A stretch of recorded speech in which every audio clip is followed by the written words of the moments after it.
Shop for all things health and fitness. In this episode, I'm going to be talking about all things sleep.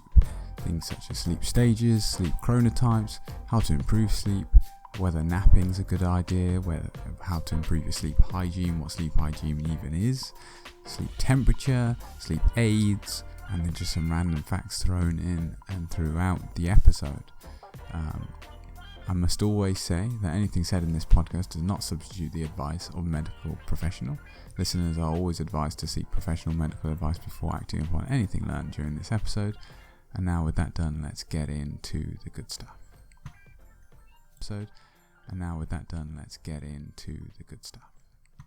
Okay, so there's no getting around it. There are a lot of people who, anecdotally say that they can function on a extremely low amount of sleep, some as low as 4 hours, 5 hours, but simply it's not the case for the long term.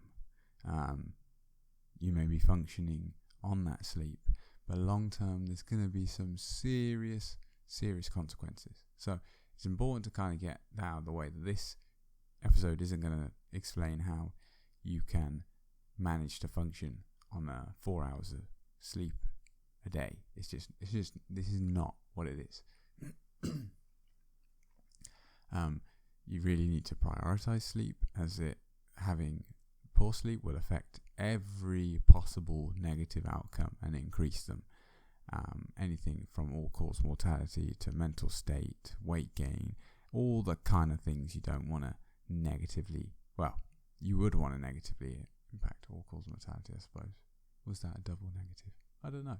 But essentially, your chance of dying from pretty much everything, death just on disease, from general illness, and all these kind of things are going to be affected. So that's out of the way. Sleep is incredibly important. The easiest way to look at it and understand why it is so important is look at it this way. I read this elsewhere. This isn't my thought, but if evolution has forced us to spend, or made us ideally spend 1/3 of our life doing something that renders us utterly useless for a period of time, we can't do any of the essentials that evolution wants us to do, such as mate, find food, protect ourselves from predators, and do anything else social, for example. It must be a pretty important thing, otherwise it would have just said sleep an hour in a day and spend the rest of it foraging and procreating and all that kind of stuff. So clearly, from an evolutionary space, if we just look at it that way, it's pretty important. So a good place to start with sleep is the stages. It's important to understand kind of what stages there are. People are often aware that there is REM sleep, rapid eye movement sleep, but there are in fact 5 stages of sleep, 4 of which are non-REM, and 1 of which is REM. Stages 3 and 4 of non-REM sleep are the deep levels of sleep, and then 1 and 2 are the light phases of sleep, and then REM sleep, rapid eye movement sleep, is that kind of the 5th. When you go through these sleep cycles, they're all kind of 90-minute cycles where you roll in and out of them and progress. Deep sleep is the place where information is effectively transferred between different parts of the brain. It's where things you've learned go from that short-term memory to that long-term memory and get compounded into there. The first half of the night consists mainly of non-REM sleep, and then later as you progress through the night, you will go into REM sleep. You will experience at least more REM sleep than you will in the first half of the night. This is why cutting sleep short is so dangerous, because if you're cutting it to 4 hours, then you may be disproportionately cutting down. It's not like your body will go, I know I'm going to only sleep for 4 hours tonight, so I'm going to get proportionally the correct amount of each phase of sleep, and not, hijack one of them and not get any of that sleep. So having that 8 hours plus is incredibly important to not lower any of these parts of sleep. And yeah, now that's a quick run through of what the stages are. If you go on to what I mentioned earlier is sleep chronotype, which honestly didn't see it in too many locations. It came under different names, but sleep chronotype is effectively something people are quite interested in without knowing they are, as in that it's sleep chronotype. It's basically whether you are a morning or an evening person, or whether you lie somewhere in between, which most people, obviously, is a bit of a bell curve of most people lying not on the extremes of wanting to go to bed at 1 a.m. or wanting to get up at 4 a.m. This, interestingly enough, or obviously in a way, if you've aged anywhere at all, like, if you listen to this, you're probably at an age where you've gone through different sort of sleeping patterns, desires. I don't know how to describe it, but when you are younger, as in when I say young, this is sub-teens, you're going to be more of a morning person. And then as you become a teen, this will shift forward pretty drastically, where you want to sleep in and stay up late. And then this reverts back to somewhat as you age into your 40s and 50s. A kind of little snippet that I got from somewhere else was that a reasonable way of understanding where you lie, other than just, not having a job or whatever, and just allowing yourself to go, I feel tired, I'm going to go to sleep, and then getting up when you get up, is kind of just when you feel like eating. For example, some people wake up 8 o'clock, 7 o'clock, ready to eat. Others wake up and they're like, couldn't imagine anything worse. Exercise is sort of similar, like athletic performance, when you feel like you're at your best, but that can be shifted with when you naturally train. Things like team sports can often, in most places, be evening things, and you tend to find people who gravitate to those sports later on, like once they've got out of school, can be more evening people, because you kind of have to be if your training's at 7 p.m, for example. That was when I used to play rugby at 7 p.m, whereas nowadays, because I ride and I do it my own time, going out for a bike ride at 7 p.m. sounds ludicrous to me, to be honest. So that's one way of kind of telling what kind of sleep chronotype you have. So this is probably the bit people are after, is how do you improve sleep? So there's a fair few bits to go through, and how you can improve it, sort of kind of run around a bit to figure it out. But sleep opportunity is number one. There's kind of no point in fixating, to some extent, some of these other points, such as maybe that's not correct. Napping, sleep hygiene, sleep temperature, and caffeine all matter a lot. And if you overdo / underdo some of these, it is going to impact you. But sleep opportunity, it doesn't matter how great your sleep hygiene is, and your sleep temperature, and your caffeine intake, if you give yourself 4 hours to rest, to sleep. So a somewhat of a misconception is that 8 hours of sleep means you get into bed for 8 hours. So go to bed at 10, wake up at 6. 8 hours of sleep doesn't actually equate to that. It means more like 8.5 to 8 hours and 40, 45, even 9 hours in some cases, depending on your sleep efficiency, which drops off with age. it does decrease with age. You become less efficient at effectively getting to sleep, and then the quality of that sleep when you're in bed. So a safe bet is if you can be in bed for 9 hours, that would be a good number. Now, obviously, because of the way the world is, and working hours, and commuting, and hobbies, and seeing people, and all those kind of things, it can be hard. But it's good to think, okay, the last 30 minutes of my day, right, say you already get 8 hours, can you give yourself another 30 minutes? Even if that means that effectively your wind down procedure, which is good for, as we'll get on to, sleep hygiene. So maybe let's just skip there. So sleep hygiene is kind of the regularity, how often do you stick to the same pattern, so in bed by 9:30 and get up at 6, getting a good amount of darkness and not having loads of bright light on when you go to bed, like before bed, and then getting lots of daylight during the day.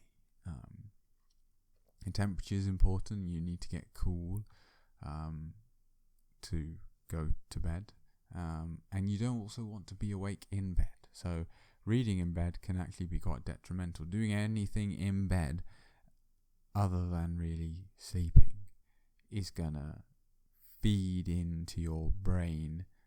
It picks up on patterns, and if it knows that when it's in this location, your bed, it's time to read or it's time to watch videos, it doesn't matter if you're not on a screen, so you're reading. It's more the fact that you are doing an activity that isn't sleeping. So it's important to make sure that that isn't the case, that you are getting adequate. That you aren't distracting your mind effectively, or building a habit that is detrimental to sleep, that isn't sleep. So then going on to avoiding alcohol, alcohol, as we'll get into some of the other sleep aids, is a sedative effectively. So doesn't mean you're getting good sleep. Even if it's really easy to get to sleep, it inhibits the quality of sleep quite a lot. And a good way of looking at it is, if someone were to knock you unconscious, you wouldn't say, that was very restful sleep. You were unconscious. It's a different state completely. And same goes for caffeine, but that's obviously a stimulant. So I think the numbers sort of float around various different things, whether it's a good, if you're going to drink coffee, nothing after midday, and then the ideal is you have decaf, but it depends on how it affects you, and you can kind of just monitor it yourself. You just say, okay, no more from 12, and even I find if I have a 2 p.m. one, you kind of know when it builds up. Say you constantly have a 2 p.m. coffee, over the course of a week, I just feel that bit a bit of an edge taken off. So it's a good idea to kind of keep that out. It depends how you react, but a lot of people, like myself, in the past have said, I can have an espresso at 9 p.m. and be in bed at 11. It's not that you may be someone who it's not stimulating them to the point of, I can't sleep, but you won't know that it's a detriment to your sleep quality because you're not measuring that. And then it's important to just incorporate some kind of wind down procedure. So maybe that wind down procedure is that at 9:30 or 30 minutes earlier than your normal bedtime, you're getting into bed, and or maybe even 20 minutes before or 30 minutes before you begin your wind down of going through a set procedure. Say it goes, I don't know, lights off, brushing teeth, putting all your stuff away, setting your alarm, and then getting into bed, and then having that 20 minutes extra to sort of slowly wind down into sleep and get that extra sleep. So some kind of wind down procedure. By the sound of things, as repetitive as possible, the better it is, just to build that pattern, because that is what the brain does, recognizes these patterns, and will help you sleep easier. So sleep temperature and caffeine were mentioned in there. So sleep temperature, there's a lot of kind of sleep products at the moment. going around that aim to improve sleep by controlling body temperature, and that is mainly because the core body temp needs to drop. So for you to go into sleep, that's what happens. And so summer, depending where you are, or maybe all year round, it becomes harder and harder to get a full night's sleep due to the higher temps. Apparently 18.5 to 19.5 degrees C bedroom temp is approximately the optimal temperature to sleep at. To me it sounds pretty warm, but I guess it depends. Of course there will be some kind of variation, as I've just said, really, in that number, but it's definitely not 30 degrees. So if it's really hot, obviously you struggle. So these kind of mattresses and cooling devices can really help improve that sleep quality. And they have crossed my mind many a times. They're just very expensive. So I haven't got that far yet. I now have just migrated to having, in the summer, noise cancelling headphones on and a fan blowing. So that works for me. As to how effective it is, it means I get to sleep. So that's the important thing. Then the room needs to remain cool, so that's why those mattresses stay cool. And then just before you're waking up, it needs to start warming up, and that triggers you to wake up. So that can also help with the whole restfulness and the quality of sleep. And that needs to be about 30 minutes before wake up time. So obviously you can program that. Caffeine, as discussed before, it is for the most part fine to be drinking in the morning, but the earlier you stop, the better.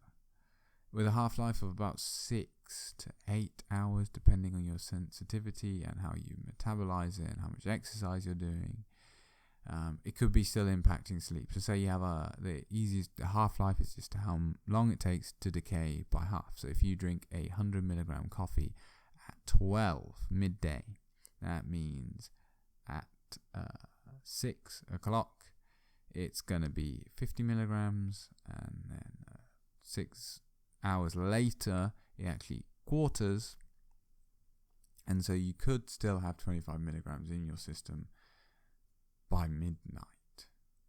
Now that's the thing, if you're just having one, then that's why you can see it'd probably be alright to have one at midday. But if you're then having one at breakfast, that puts you up to 100. Then by the time lunch comes round, you're still at about 50 milligrams. You top that up to 150 or 200 with some coffee, and then maybe you have one at 2, and then that number is barely dropped. Maybe it's dropped from 150 to 130. You top it up with another 100 milligrams. Now you've got 230 milligrams in your body at 2 p.m. So that only gives you, let's say, 8 hours until you're going to bed. So that's still 100 milligrams. So effectively, without knowing, in your bloodstream, you have as much caffeine as you did when you had that coffee first thing in the morning. So that's why it's important to make sure you're stopping as early as possible. It's just what it is. And I love coffee. Trust me, I love coffee. I love lots of different. I'm a medium roast fan, and I really like the Clever Dripper, personally. I think it's great. I love coffee. Not a big espresso person because it's involved and involves a fancy machine. So I'm more of a sample pour overs, but immersion do the job for me. Anyway, I digress. If we go back to napping, because napping was one for me that, I'll cut to the chase, is now something that I think I could only do, clearly from what I'm about to say, if I didn't work. So it's a double-edged sword, as you can probably imagine. A 90-minute nap is the idea, because I know there's stuff about 20 and whatever, and maybe you have 20-minute naps and you feel better. If that's the case, do it. But based on like the sort of what, there's an idea that, So if you struggle to sleep, by having a nap, obviously you're going to feel more rested. But the sleep pressure from adenosine is going to be reduced. So it means that when you get to your night time sleep, the important one, you're going to struggle to sleep. So if you're someone already who's napping because either they're shortchanging their sleep chronically or struggles to get to sleep but allows for enough sleep opportunity in the first place, napping is not a good idea. You want to focus on, if you are getting 8 hours a day or 9, or you get 8 and it's like 9's a bit of a struggle, but you could fit in a 90-minute nap during the day, it's just where nighttime lies is what's hard. Then a 90-minute nap to go with that 90-minute cycle, it can be a positive. It's sort of been shown that hunter-gatherer tribes have, like, they slept between 7 and 8 hours a night and then had a 90-minute sleep around 2 p.m. and this can be, I suppose, to do with different, like, when it's summer and it's hard to get a full night's sleep and stuff like that. So it is definitely an option. Napping is not bad. 20-minute naps, I don't think it's really going to do an awful lot in the long run to your actual health, but if it makes you feel better, then do it. But never do it if you struggle to sleep at night. Focus on getting 8 hours of sleep a night first. And then sleeping aids, which some people may unfortunately be on. They're similar to alcohol in most cases. They tend to render you effectively unconscious. They're usually sedatives, and they heavily compromise sleep quality, and as a result increase the rate of mortality in general.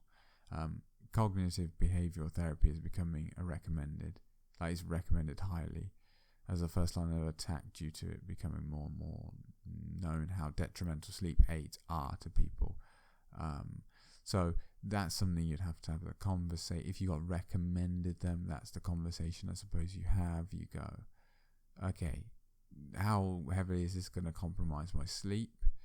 Is this long term? Is this just a couple of days? What's the situation? And then should you be moving on to some kind of therapy? But it was interesting to see. I've never been on them, but I've known people on them, and yeah, it looks like they are seriously have negative outcomes. So yeah. And then to sort of finish with a little random fact. Guinness Book of Records, if you don't know what that is, I don't know why you wouldn't know what it is, but it's just a book of records. No longer allows you to beat the time without sleeping. So the longest time awake, because they've deemed it too dangerous, basically. It is too dangerous.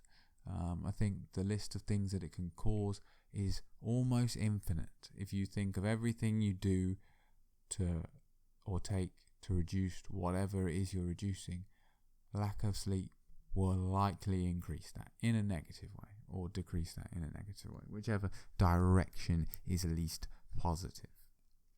So that's the kind of random fact. Now, to summarize, there are 5 stages of sleep, 4 of which are non-REM, 1 of which are REM. Sleep chronotype is, whether you're a morning or evening person. Sleep is really important to improve because it's going to improve things like weight loss. It's going to improve things like your chance of a lot of different negative outcomes and preserve you as a human being and make you feel a lot better. I can almost guarantee you that. Napping isn't bad, but if you're not tired at night time, don't do it. Sleep hygiene is really important. Sleep temperature is important. Just the problem is those beds cost so much money. And caffeine, try stop before midday. Ideally, just have one in the morning and then call it quits. So, as always, if you enjoyed this episode and you liked what you heard here, there will be more episodes to come. So feel free to follow this podcast wherever you get your podcast from. Word of mouth is probably the best way to share this. It's just a bit of a passion project on the side at the moment. So feel free to share with your friends and leave any comments on what you think and whether there's any topics you would like me to cover in the future. Thank you for listening, and I'll see you all again soon.